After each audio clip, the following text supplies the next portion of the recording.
One last thing. The biggest scam they have, the biggest con, is not just the appropriations process and how they fund it. It's the Federal Reserve. Okay? 0.5% of the citizens of this country own more assets than the bottom 90%. That's all happened over the last 10 years since 2008. We took a monetary base of back in the 80s of $800 billion. The balance sheet of the Fed was $880 billion under President Bush, right? Balance sheet of the Fed is $9.5 trillion today. The debt's $30 trillion. We have $100 to $150 trillion of contingent liabilities, all just because we're the prime reserve currency. The greatest export we have is the dollar. But all of that rests on the shoulders of our children and our grandchildren. Those are all due bills that are come due.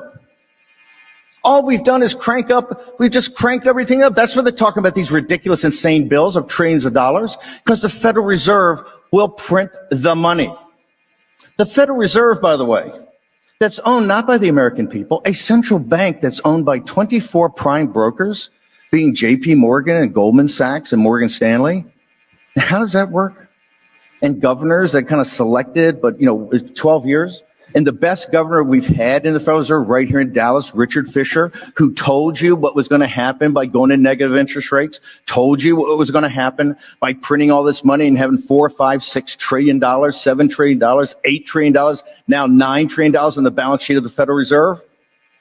It's going to cause, you talk inequality, it's not a $15 minimum wage, that's tip money. We have, I think M2 today is 22 or $23 trillion. That's how the administrative state pays for itself. We don't need to audit the Fed. We need to end the Federal Reserve. The Federal Reserve has usurped its power and the power of the American people and our elected representatives. And no, they do not have the consent of the governed. We will not comply. We will not submit, and it must be ended. In closing, let me